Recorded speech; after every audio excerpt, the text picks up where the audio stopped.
Welcome back to Movie Idol. So here is my review for episode 5 of Game of Thrones, and holy shit, I think we just witnessed one of the greatest episodes of Game of Thrones, if not maybe the greatest episode of the series. Obviously spoilers for tonight's episode, so I guess I should warn you guys for all of that. This will contain major spoilers for tonight's episode. There were a lot of major deaths, and I guess before I start this review, I do want to say, so far this series, after episode 3 and after episode 4, I've just been very angry towards the show. Now, as amazing as tonight's episode was, it definitely doesn't take away my concerns for the finale and if they're going to rush that or whatnot, but I think what tonight's episode showed us, at least I'm hoping, is that the reason they rushed the last two was to actually build to this moment. I still disagree with the rushing no matter what. They could have gave an extra 2 episodes and we still could have got how amazing this episode was, right? But I was very worried going into episode 5. I was very worried that somehow they're going to find a way to screw it up, either allowing Arya to kill Cersei, even though that is a decision I do support overall, like Arya killing Cersei, if she didn't kill the Night King, because her doing both of them would have been like, wait, what?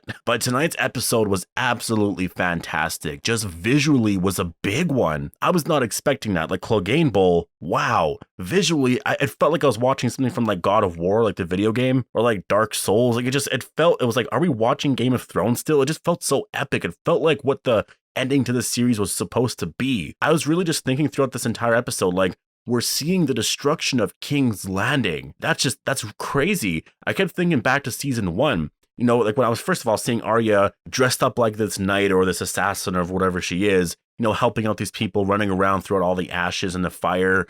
And I was like, wow, she's come so far from the little girl she was in season 1. Jon Snow, the fact that he's in King's Landing right now. And I kept thinking back to season 1 with Ned Stark there, and to think it all led to this.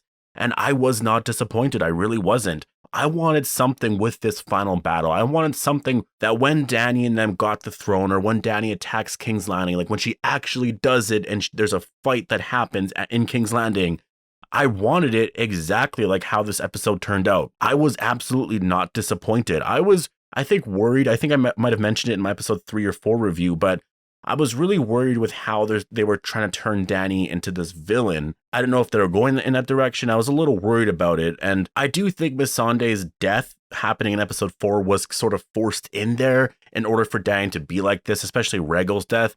I'm not a fan of how it happened in episode 4 because it just was too fast. There was no emotional buildup. I agree with the choices for the deaths. I think that definitely worked. I just think it happened a little too soon. And I wish we would have seen a little bit more from Dany and how she reacted to that. And overall, I do get it. Obviously, she's going to be super upset. We saw that very early on in this episode, which I do want to point out. She looked exactly like her father. Like her hair was all frizzed out and whatnot. She was just a mess and she just wanted that throne. And after she lost Missandei, she lost Rhaegal, and then she lost Viserion, obviously. She's feeling like, if I keep trusting Tyrion, if I keep trusting all of these people, I will never get that throne. So why don't I do things my way? And when you get to that final moment after they actually win, the bells are ringing and it's like, yeah, they gave up. They're going to win. She's like, no. Screw this shit. That throne, this place has screwed my family over. My life has been ruined because of this place. I'm gonna burn you all. And that's exactly what she did. She literally did exactly what her father wanted. Like, that's what I kept thinking throughout the entire episode. I kept thinking her father was still, like the Mad King, was sitting on the throne saying, burn them all, and she was doing her father's work. Like, overall, I really do agree with this decision with Dany. I do think making her the ultimate villain of this series, even though I think Cersei sort of is, doing this with her makes a lot of sense, because even with everything she was doing in Essos, you know, a lot of what she was doing was sort of conquering. And I know there was I know the lines were blurred a little bit, but season 7 with the Tarleys, when she burned them, you know, the way Tyrion felt about it then, the way that just her anger, that Targaryen anger, that came out in tonight's episode. You know, she's too emotional and you can't really blame her. But I think her telling Jon, like, you don't tell anybody about your real parentage, even though he's the rightful heir to the throne, the fact that she's even saying that proves that she wants that throne, because even though it's not rightfully hers, she wants it for power's sake, right? Like, that's the reason why she wants it. I do think Dany's story overall is going to be tragic, because she was a good person, but she was plagued with this need for power, as like a lot of people are. As of now, I do see her being a death in episode 6. I really do see her dying.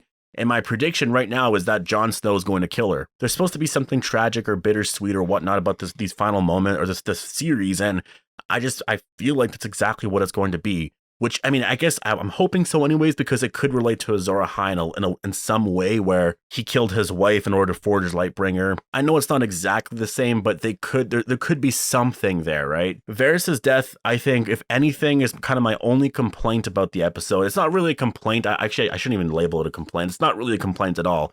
It's more that I wish this whole thing with Varys be set up as like this, or I guess just betraying Dany. I wish we were able to at least have like 2 or 3 episodes with it. Like, say this season was 10 episodes and tonight's episode was episode 9.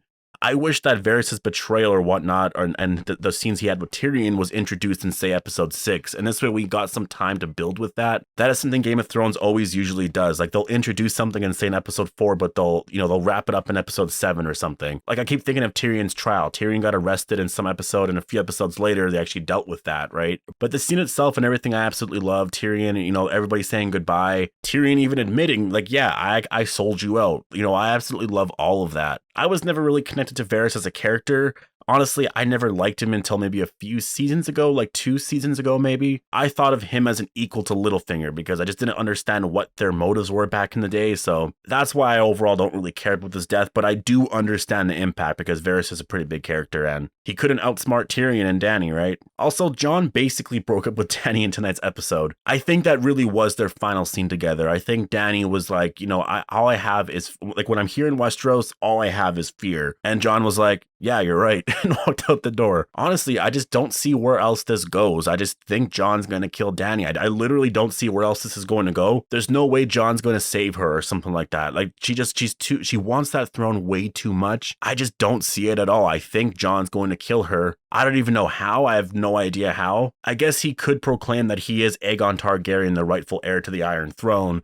That he could use that card. That might actually work. Maybe he executes Dany in the same way that Ned executed that guy from the Night's Watch in the premiere. I doubt it, just because I don't want Dany to die that way, but maybe Jon just stabs her then. I have no idea. Now, I want to talk about Jaime, Cersei, and Tyrion and their role in tonight's episode. Overall, I like how they died. I was worried, like I said, that Cersei and Arya, I was worried that Arya was going to kill her. I was just super worried about that just because I didn't want Arya to get all the big deaths, and I didn't want it to just be that easy. With what we got with Arya riding away on that horse and everything that she got, I absolutely loved that final scene of the episode. Like, that was really, really amazing. But Jaime and Cersei dying together, I know some people have some complaints about Jaime and Brienne. I never really had any complaints about it, and tonight's episode proved that for me. Like, when I saw Jaime and Cersei dying together, I was like, yeah, that feels right.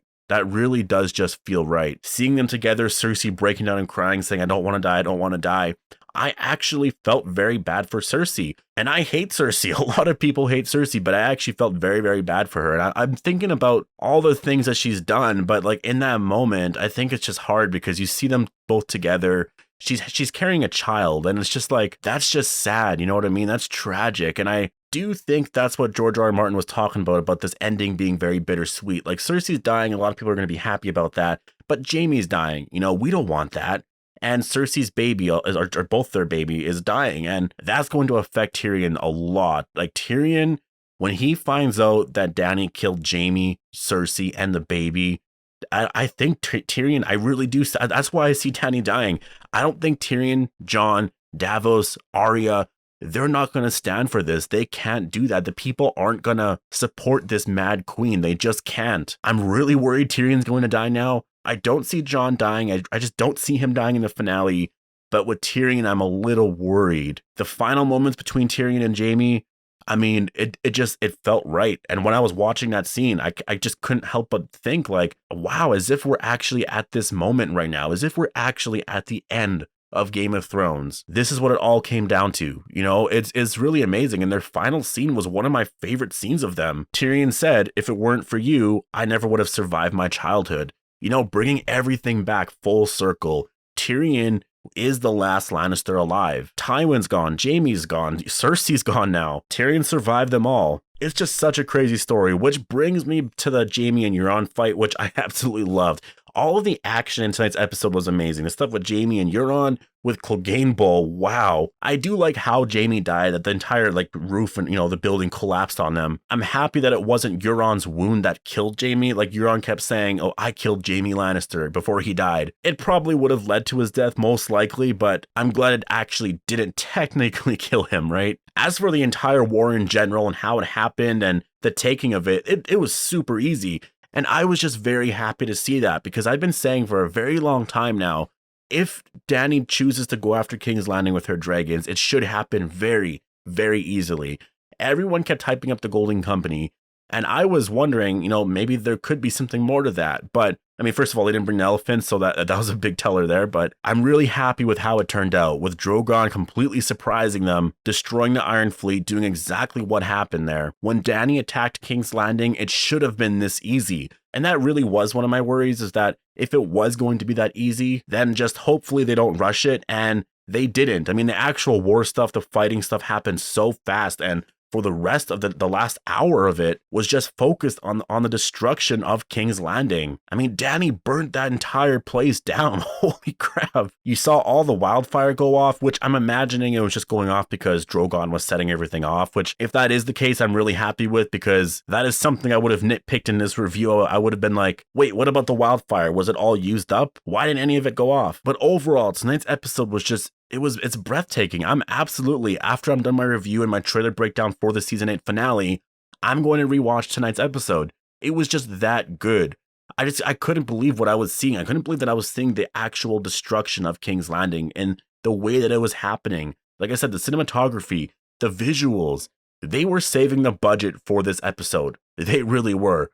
As much as I definitely am still so pissed off about the Battle of Winterfell, I'm happy that they didn't screw up this moment, because this episode was super crucial, or this moment was super crucial. I don't know what's going to happen in the finale. I do think Dany is going to die, and I'm praying Tyrion doesn't die. I don't think Jon's going to die.